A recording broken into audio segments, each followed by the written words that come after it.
You're listening to the Classic Gamers Guild podcast.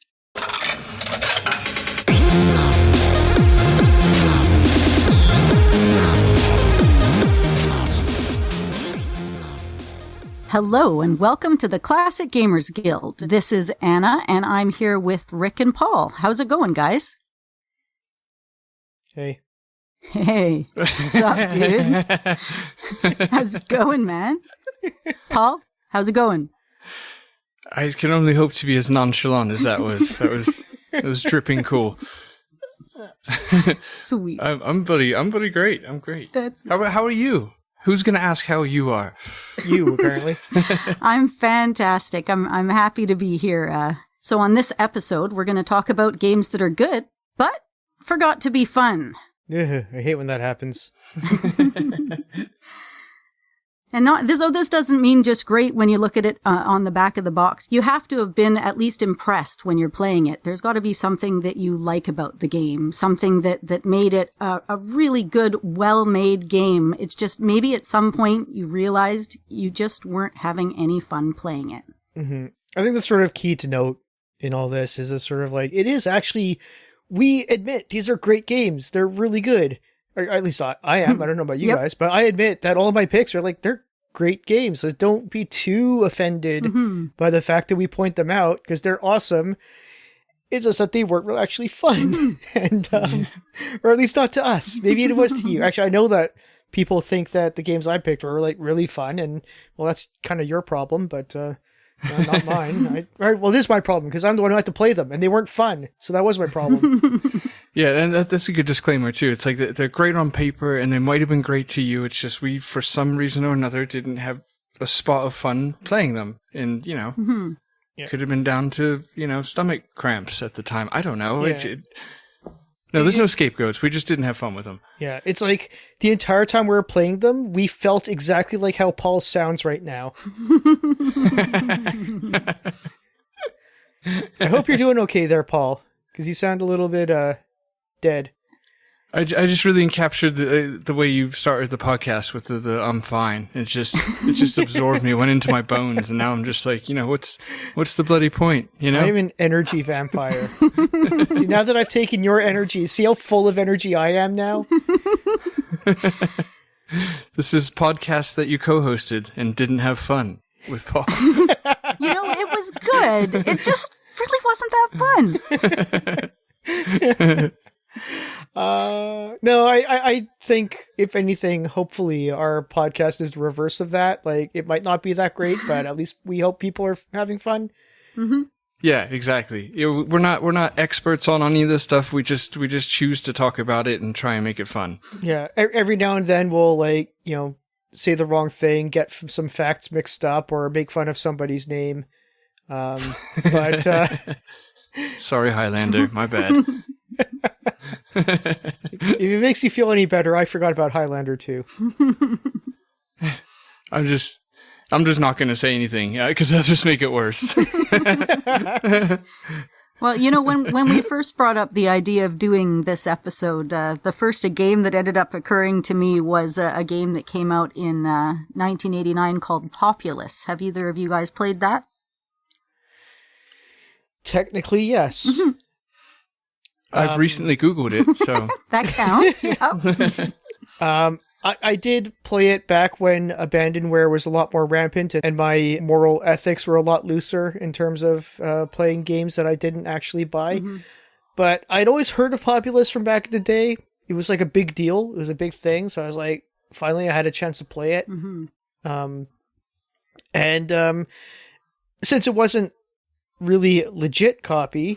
I didn't have the manual, so I didn't read the manual, and I kind of blamed that for the fact that I could not figure out how to actually play the game, and so I just didn't play it after 10 minutes of not knowing what to do, yeah. Well, this is a game that had over 4 million copies sold. I think it was one of the best-selling PC games of all time. And so when I had it given... Of its time. I think games have sold a little bit more than 4 million copies lately. But it was... To me, it was a great opportunity. I didn't get the book either. My dad just brought home a jewel case, and it had the CD in it, I think, or Yeah, it wasn't on disc form. We had a CD version of I it. hope it came with the CD in the jewel case.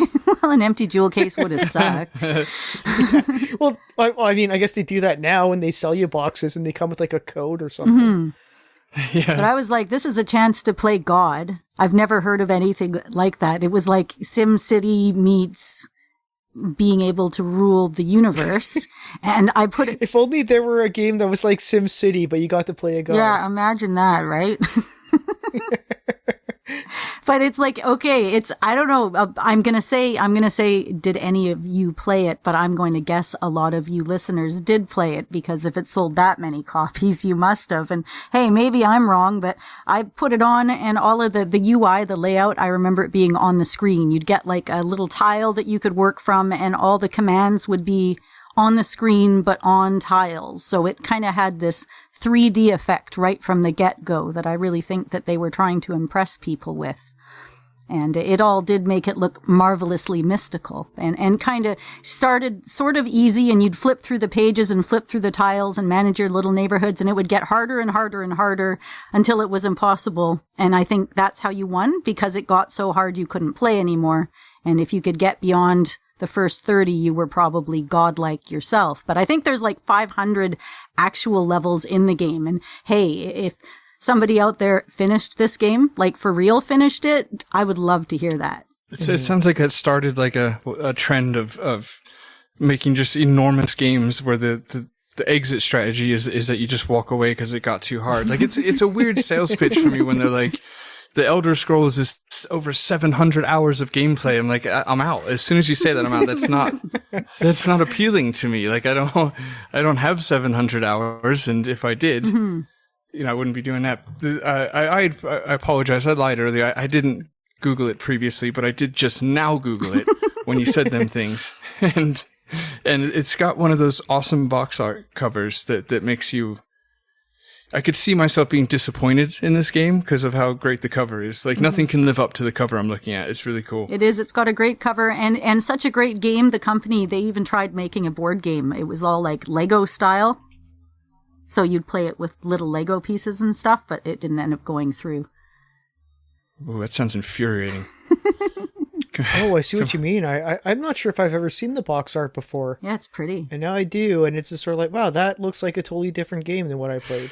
Yeah, and there's a lesson in all this too. If your game is mostly just isometric grids, then maybe just, tone down the box art, kind of ease us into it. I mean, that's advice for 20 years ago, since, box art's kind of dead. Like you said, Rick, a few seconds ago now when if you do buy a game physically, it's just like a little plastic debit card sort of thing that you punch a code in from, but... Mm-hmm. Well, I mean, I got nothing against the isometric views, personally, but I don't know. I mean, I think there's something to be said for a really great box art to draw somebody in, but I think you're right that it should at least be kind of reflective of the experience. Like, this just makes it look so awesome. And maybe it is if I ever actually learned how to play it, but I seriously stood there. Mm-hmm. It took me 10 minutes to try pressing every button to see what it did. Mm-hmm. And after 10 minutes that none of them did anything interesting or as far as I could even detect useful or in any way interacting with the game, I just had to give up because it's sort of like, I pushed all the buttons and nothing happened. So I'm not going to do this for hours. I think maybe I was born a little bit too young to play this game. Like maybe if I was born in 1972, it would have been right up my alley. That's possible. Am I dating people that played it? I don't know. Are you dating people that play it? No, I'm not actually. Okay. The game is so uninteresting to me that just Googling it, I only scrolled through like 4 screenshots. I'm like, I get it. But the concept of this game is so cool. I mean, you are the deity. You are making your universe and creating things. It's a neat concept. Yeah. Which I liked a lot better in Sim Earth. Yeah, Sim Earth was cool. Mm-hmm. But yeah, I don't know. I feel bad bringing this up because I bring it up like all the time, even when it's not really relevant to conversation. So I guess now it actually is relevant to the conversation. I feel bad for bringing it up.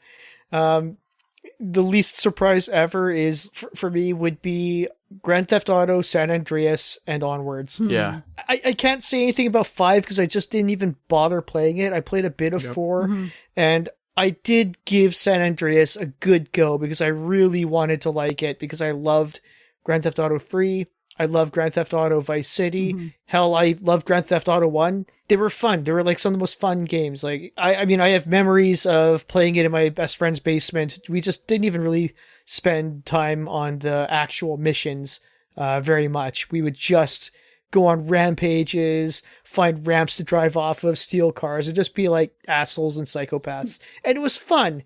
It was so fun to do that. And then I played Grand Theft Auto San Andreas, and it's sort of like, okay, just do like day-to-day tasks. Like, now you got to go to the gym and exercise for a bit. Now you got to go buy groceries. It was like Grand Theft. it was like Grand Theft Auto Jones in the Fast Lane almost, you know? And I only say that because I know Paul hates Jones in the Fast Lane. I actually liked it. I would so much rather play Jones in the Fast Lane than Grand Theft Auto San Andreas. But, you know, that's the only thing that it did wrong was just not be fun because there was so much depth. There was, you know, the graphics at the time were pretty awesome. It was, you know, good story from what I did play of it. It was, you know, it was Grand Theft Auto, so it's just the sheer scope of it was pretty amazing. It's just, I just couldn't get into it because they kept like just having me run around and like do stuff that I was supposed to be doing. Like, you know, I take a break from all that stuff to play games, not to see somebody else and make them do the things I'm supposed to be doing in real life. Well, love it or hate it, the thing I like most, and perhaps it's the best thing about San Andreas, is the soundtrack. Oh yeah, I'm sure. Grand Theft Auto's always been a good soundtrack heavy game in good ways. Yeah, I completely agree with you, Rick, and I suspect I might be one of the few that agrees in that sense, just because the fan base has only gotten stronger with that series as opposed to weaker. But my timeline with you is exactly the same. Like, I've loved 1 and 2, 1, 2, and 3, and the London expansion pack, and I love Vice City, and then just at San Andreas, it was just all these like menial tasks, and I felt like, I know the element was introduced more in Vice City, but it felt more present, that being, you were more restricted to what you could do until you unlocked missions and got farther. And that was a big turnoff for me because it was hard to, you know, if you just wanted to turn it on and be a psychopath, like you said, which is like the roots of these games, you know, you were like really limited to the small amount of space, and it really forced you into actually playing the game, which I really didn't like. And I don't know, like the first 3 were really charming in their own way. I don't know. There's something about them that was very charming, and Vice City definitely was an expansion, but I just personally really dug that, you know, synth Asia sort of vibe, and yeah, it was downhill from there. I skipped 5 like you did, and then recently I played like the intro to the latest one. Is that 5? I think it is 5. Yeah. Okay, so I guess I can't say I skipped it, but yeah, it seemed good, but it also seemed like a shell of what GTA used to be. Yeah. It just turned into just, you know, complete street drama, crime sort of, I don't know. It lost its appeal to me. And maybe that's also just, there's only so much you can drive around a city and be a maniac and blah, blah, blah. No, there isn't. Because I got really into Saints Row. Like, after all that happened. So much fun. So much, it's good and fun. Yeah. And I played like 3 games of Saints Row, you know, start 2, 3, and 4, and they were fantastic. And the thing that I loved so much about Saints Row 2, which hooked me into the series, was that it reminded me so much of Grand Theft Auto Vice City. So it had that feel about it. And they kind of knew that. You know, they started, I didn't play the first one, so I can't comment on that one. But I remember I was working at EB Games when 2 came out. Oh, yeah. And there, we had that TV in the middle of the store that played all the trailers for upcoming games. And they were totally like, you know, they were really driving home that they were taking in another direction. Not another direction, but they were keeping with the original direction, where they said like, hey, remember how boring Grand Theft Auto 4 was? Well, we're actually going to be fun because people want to play games for fun. Yeah. Yeah, that game's full of surprises. And Grand Theft Auto 5, I got it for the PlayStation 3, so after about an hour and a half of downloads and finally getting into the game, it forced me into a driving mission that I suck at and I wasn't that great at, so I was unable to finish it for ages until I finally got it on the computer, and then it was actually a different beginning on the computer. So I played it there, and it was a little bit easier, but it was very, very specific, very linear. This is what you do. You have to accomplish the goal. You're not going to open up your freedom until you've probably put about 10 hours into this game, and then maybe you can go wander around and cause some shit. Yeah. Yeah. And I know a lot of people might respond to this saying like, oh, but all the things you can do or the maps are so impressive. I agree with that. They did everything right except for making the game fun. They just didn't do that for me. And if everyone else has fun bowling or whatever, good for you. That's great. Good one. That's awesome. Great. Don't let me tell you not to have fun with it. For me, it just wasn't fun because that's just not, it just didn't click with me. Mm-hmm. Yeah, that's the beauty of this topic too, where it's like anything that listeners who disagree are thinking in their heads right now, it can just easily be countered with, and that's why it's a great game. But I just didn't have fun. Maybe that's just me. I could be wrong. Which brings me to my next point, which everyone loves this one. It's like, I know people who it's like their favorite game ever. Even non-gamers play it and love it. And I just don't get it. But Red Dead Redemption, the first one, I didn't play the second one because I'm still recovering from the first one. I know, I've never played that. That's kind of like a Western Witcher on a horse, I think. It's something. It's Western Grand Theft Auto. Western Grand Theft Auto? Yeah. Fully. And you'll not believe how much that, as a pitch, is just already instantly should be my favorite game of all time. Because Grand Theft Auto in Western, people might not realize this. Some people might realize this, but I love Westerns. Maybe not like the John Wayne movies. I never really got into those. I hear that they're great. I watched like a couple of them and they just weren't really my style, but spaghetti Westerns and Clint Eastwood movies like Josie Wales the good, and Unforgiven. The bad, and the ugly. Yeah, exactly. And, Tombstone, Magnificent Seven. Mm-hmm. Oh, that's a great song. Oh, yeah. What? Probably movie too. Yeah. Okay. Well, The Clash, Magnificent Seven is so good. Anyway, sorry. Okay, sure. I just thought I'd step in and kill the flow. Yeah, congratulations. But yeah, so, I mean, it seems like everything should be great. And I did have a little bit of fun just like, doing the usual, I'm going to just cowboy around for a little bit. But that only lasted so long before I'm like, okay, I should actually probably play the story mode in this, especially since everyone keeps ranting and raving about how the story was great. And to be fair, it was really good. Like, everything they did, the graphics were great again, especially for its time. And it probably even still holds up today. Mm-hmm. They put a lot of attention to things. There's a lot of stuff to do. It was, the scenery was amazing. The story was fantastic. Everything about it was great, except it just, every time, like, let me put it this way. I think like a good half, at least, or something, like so many of the story missions was just racing in a cart, or racing your horse, or following somebody on your horse, or escorting someone on your horse. And it was just like, what made you think this was going to be the good part about this game? Like, why are they so convinced that kart racing is like going to be like what we're in it for? Is there like a focus group or something? All right, you guys rate how fun each activity is on a scale of 1 to 10. Okay, karts it is. Racing karts. That's what we're going with. I'm picturing like the level in Donkey Kong Country where you race on the rail cart. Is it nothing like that? Probably nothing like that. It's what I want to see. So sorry, I'm good with that. I think I'm not really saying it right. Horse and carriage, I should be saying. Okay. Carriage racing. Oh, cool. Yeah. Yeah, that's the first thing I think of when I think Western. Yes. when I think of like living vicariously into a fantasy world of the Wild West, I think Ben-Hur. Anyway, sorry, I just wanted to knock this off real quick, just because they're like within the same, it's the same, company, Rockstar, and they're both GTA-like.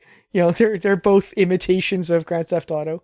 It's okay. I know you have to put one in, but building off of what Rick was just saying, one of the other games I picked was also by Bullfrog, and it's another kind of sim-style game. And that, just to bring it up briefly, it's Dungeon Keeper. It's got like a wicked cool intro. It's got the sassiest, most awesome narrator. I think Richard Ridings does the narration. I don't even know who that is. He's a great narrator. Not like, Quest for Glory amazing, but still, if you watch a clip of the game, okay.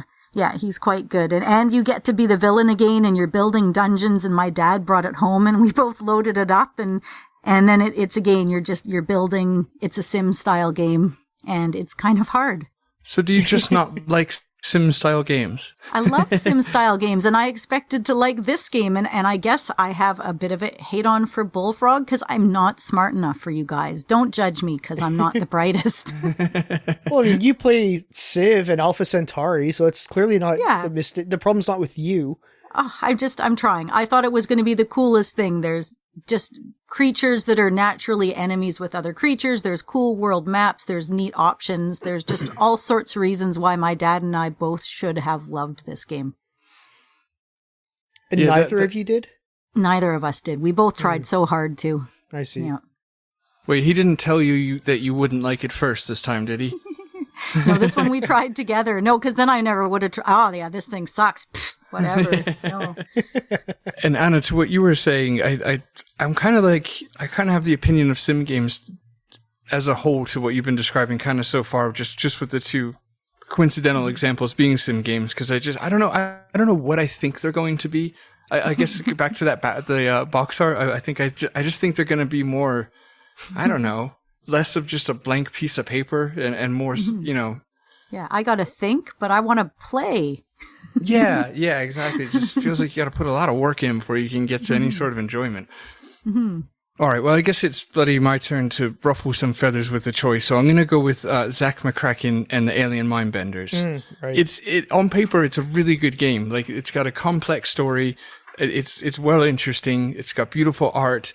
It's not like Codename Iceman, like a hiccup or rushed out the door or that didn't really happen. We pretend that didn't happen sort of thing. It's an admirable game. I mean, I think it's hard to really dissect where it diverts, where it really kind of went wrong for not just being my opinion, like why the masses kind of felt it was one of the weakest entries that they had, but that's why I say, for me, it just wasn't a fun time. Like, I went through the motions playing this game, and I think a lot of people's stance on it is like the puzzle logic in this game was really cruel and really difficult, especially for LucasArts. But that being said, I did play this game with a walkthrough.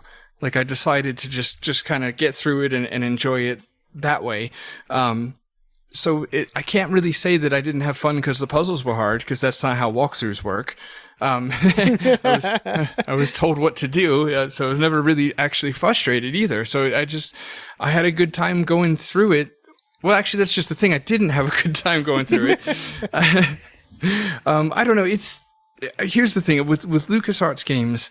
Sometimes they feel like less of a quest and more of an assignment. I want to dwell more on Zach McCracken just because I want to hear more about it. I just can't say anything about it because I honestly don't know anything. Like, other than the box art, I've never seen a single actual pixel of that game. And it is a really good looking game, especially the FM Towns version is really nice looking. But maybe that's what it is too, is like because I like the idea of the premise so much, I want a better experience with that idea of like tabloid guy who, ironically writes about fake aliens, actually stumbles across real ones, and they dumb down the masses by, emitting like a certain frequency pitch, like this 60 hertz pitch that, makes people stupid. And, the whole idea was just really cool. And you even get to travel around the planet and go to like, maybe not the Amazon, but something similar. And then you go off the planet to a whole different alien world. And they were all designed like really beautifully. It was really cool. It just, I'm almost at a loss. It just wasn't fun. What's that? Yeah, it sounds cool. That's for sure.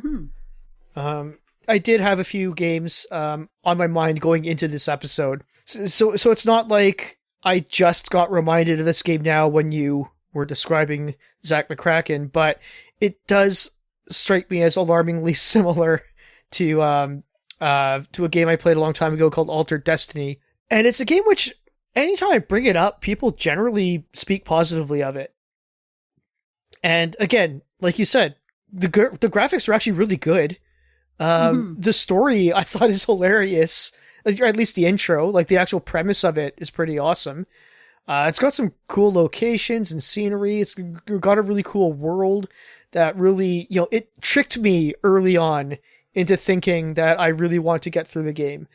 And I mean, yeah, there's a lot of really cool things to look at. If graphics are important to you, this is a really good game because there's so many screens of like, it's done in like sort of that Sierra SCI parser kind of era style as Accolade kind of tried to do at that time.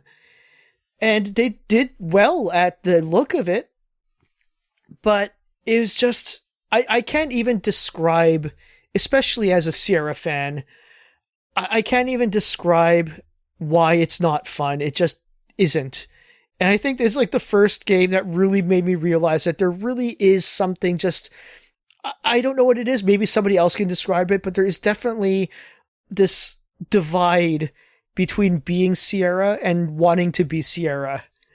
Well, I think you called it because that's the game that followed Less Manly in Search for the King. Yeah. And it was only their second game. And Less Manly was kind of, I mean, it almost falls under that same umbrella of what you just said there. Pretty much. I would say exactly the same thing about Less Manly for sure. Mm-hmm.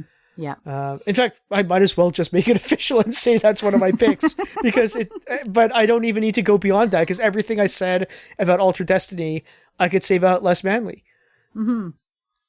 Yeah, it sounds like Altered Destiny was like the Space Quest version of Less Manly to them. It maybe even hints of Zach McCracken borrowing from different places, but like you said, it's hard to put words to. I some of the non-Sierra, non-Lucas games that seem like it, like Inherit the Earth, Quest for the Orb, and Rex Nebular. It's like it almost reminds me of fan art, where it's like. Even the best fan art in the world is going to be just slightly off. Like it's going to have some sort of uncanny valley sort of vibe to it where you're like, that's just not quite right. And it just makes you think like, instead of copying their work, if you just did your own thing, you had a talented group of people there. Like you said, the art's amazing.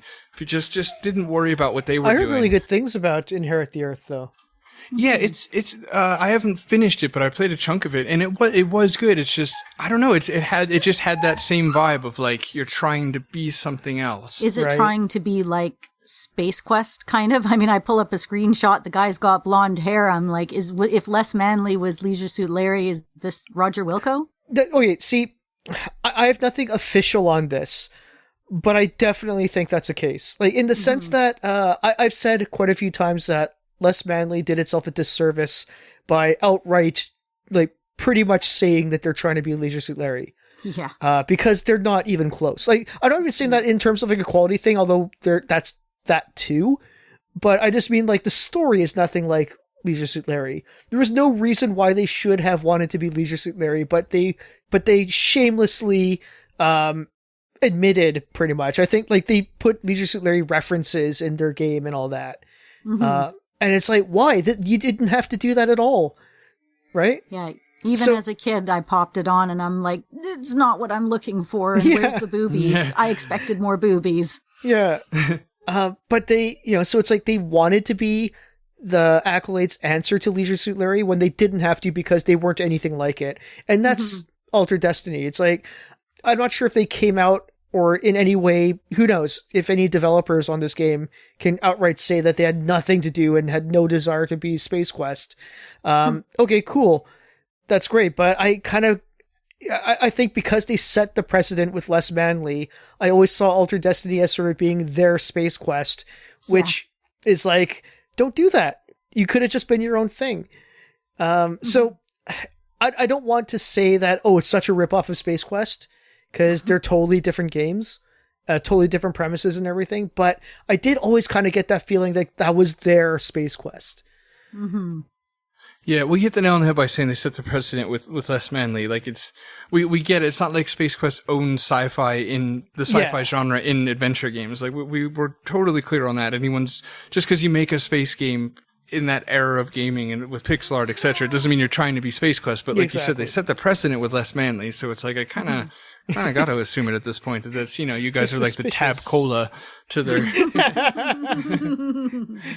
It's like, no, anyone can make a cop game, but like clearly they're going to make comparisons if you talk about Blues Force or something, right? It's like this at that particular time and place, there's going to be comparisons made. Yeah, exactly. And honestly, I'll jump on right there because Blue Force is on my list, and it's a weird one, right? Because Jim Walls designed the game. Who for those who maybe don't know, I always forget about that part. Yeah. Yeah, it's weird, right? It's like I guess to use the other analogies, it's like if Tab Cola hired one of the Coca-Cola guys to come work on their soda. So it's weird because it's you can't really say it's a ripoff because it's kind of, to me, it's almost more purely Police Quest than Open Season because it's the original designer of the Police Quest series is working on it.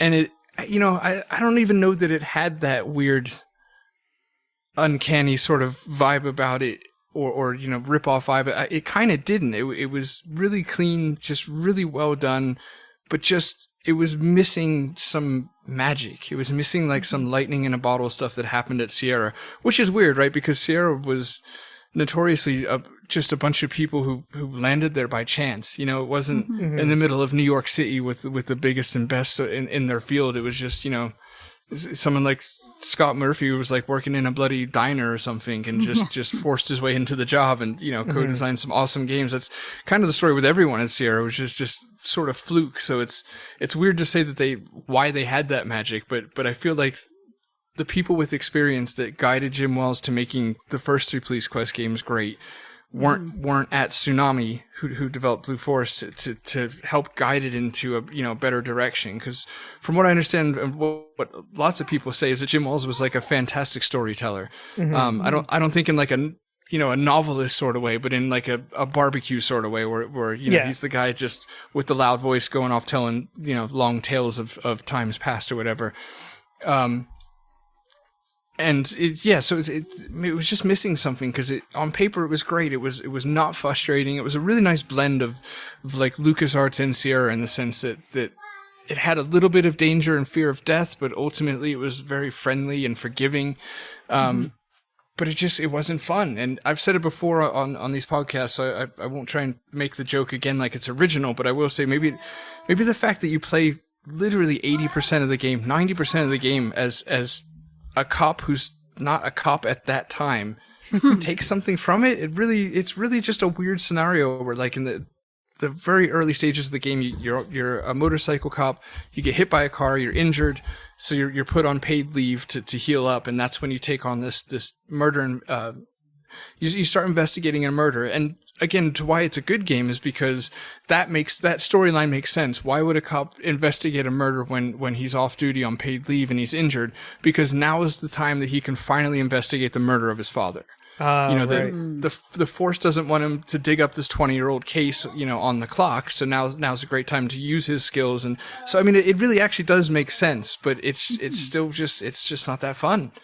It's just Well, it's funny that you'd bring that game up because I'm looking at the game that he, in my opinion, could have potentially have made, which is Police Quest Open Season, as one of the choices on my list. Oh. But I guess he was too busy doing Blue Force. I don't know what year did the Blue Force come out? I know the Open Season came out in 93. That's a good question. I don't remember exactly why Jim Walls wasn't with Sierra anymore at that time. So it might have even been because they maybe I'm speculating here. I don't know. I have not gotten that far into the Sierra Adventure. It's the same year, 93. Yeah. Ha! I'm guessing what might have happened was that maybe, Ken Williams probably really wanted to do Police Quest with Daryl F. Gates. And was probably saying, sorry, Jim, we don't really need you for this one. So Jim was just sort of like, oh, someone else wants to make a game with me, so I'll do that. Right. Yeah, I could definitely see that because it's from what I've read about Open Season, a lot of it was the reason it was Daryl Gates was because Ken Williams really wanted that controversy because in his defense, it served Sierra really well up until that point. With everything from soft porn to Leisure Suit Larry. I mean, they had shown that shocking people into sales worked for them. So I could definitely see, and again, I'm just speculating too, but I could totally see him, wanting to get Daryl Gates in there because at the time, that was peak controversy for Gates with the whole Rodney King and LAPD situation. So that would make sense. Yeah, and the game was beautiful. I was amazed. It was almost photorealistic. I couldn't connect with Detective John Carey. I couldn't connect with the storyline. I found it a bit disjointed. They were trying to go for shock value and, okay, stereotypes for cheap laughs, but that's kind of every Police Quest games, but they just, it was missing the depth. Mm-hmm. So, without doing a deep dive, just like off of Wikipedia, all it says is, after Police Quest 3, circumstances developed causing Jim Walls to resign from Sierra. Well, it didn't bode well for this game because I tell you, I was so prepared to like it. And it could have been labeled as a police procedural. I guess the problem I had, of course, because they were pushing it enough with Police Quest 3 was just that it was what I thought was going to be Police Quest 4 and it was nothing of the sort. Yeah. What a beautiful game, right? They really forced it with that one, trying to force something to happen where it's like, they bring in the new guy, hoping that it's again using lightning in a bottle again as in a sentence. Well, for me, I've not played Open Season, and it just kind of never really looked fun for me. Let's assume that I'm not going to like it, right? Let's assume that. It's good that I don't play it because I'll probably hate it. I don't know if I will. I've heard some people say good things about it, honestly. But let's assume that it's not the game for me. I am kind of tempted to actually still defend it and say, if they were going without Jim Walls, if they were going something else, and it's not Police Quest 4 officially, it's Police Quest Open Season, I'm glad that they did something different. I'm glad they didn't try to be Police Quests 1 through 3. Yeah, there would be something insulting about that, I would think. I agree. And I think that was a big part of the problem in my head. I was so solid. And I mean, they say when you reference it online, it's often called Police Quest 4. I was really being younger looking for that. Yeah. I thought there was going to be a storyline. I wanted to see Sonny. I was, into the characters. Yeah, I think it's a misnomer. I think, it's an unofficial title. And I think, but it got used so frequently that I think people just latched onto it as being Police Quest 4, and it totally wasn't. On any level, really. It really wasn't. Yeah. But it's curious, too, because Blue Force, in a weird technicality, is kind of Police Quest 4, just because it's Jim Walls. The fourth game Jim Walls made with a police officer. So here's an interesting little thing to throw in there. Tsunami, who, as you said, made Blue Force, largely consisted of former Sierra employees. And was housed in Sierra's original locality, quote unquote. Oh, wow. Really? I'm glad I said earlier that Blue Force actually didn't feel like a ripoff, because that gives some validity to something I say for once. Because it didn't have that accolade, kind of tab cola sort of feel to it. And I guess that explains why. So that's nice. Well, that's interesting. So it turns out Tsunami made interactive movies, and their third interactive movie is called Man Enough, which is a dating sim that has sexy live action video sequences. Oh, nice. Did Tsunami do Return of the Phantom? No, that was Microprose. No. Yes, that's right. Honestly, looking at these screenshots, if you tried to pass that off to me as Sierra, I would probably believe you. It really does. Just by the look. Yeah, it looks, for those listening maybe in a car and you can't Google it, or listening anywhere else and you don't want to Google it, it looks just like, not just like, but a lot like Police Quest 3. When Jim Walls resigned from Sierra, I hope his last words were, "You're blowing it." I so want that to be true so bad, Rick. And then he just walks away. Yeah. All right, well, that's I think that's all the time we got. This has been a fun one. We could possibly continue this topic in the future, or maybe we'll throw a curveball and do terrible games that were fun. So, bloody look forward to that, maybe. Do us an email. Where do you send that email, you ask? Well, it's funny you say that because I'm looking at our last podcast upload so that I can see all the things I'm supposed to say now. And it says to email us. It doesn't say the email in these, does it? Damn it. Oh, God. Really? It doesn't? It doesn't. No. But that's fine because they heard it here because it's mail@classicgamersguild.com. Nope. Is it? Yes. It is. Yeah. All right. Fake left, go right. So it was. That's great. We're a group and a page on Facebook. You should find us on there. It's facebook.com/classicgamersguild or just search it on Facebook like most people probably do. You can find us on Instagram at CGG Podcast. We're on Twitter. Do us a bloody tweet at the CG Guild. This show is literally made possible by you guys, especially those on our Patreon, and we really appreciate the support, genuinely. Especially to those in our extra special thanks tier on Patreon. Thank you so much to our good mates Mark Fillion and Jay Holmes. We really appreciate you guys. And of course everyone in general. And I think that's basically bloody it. So, thanks for listening and don't do a bloody murder.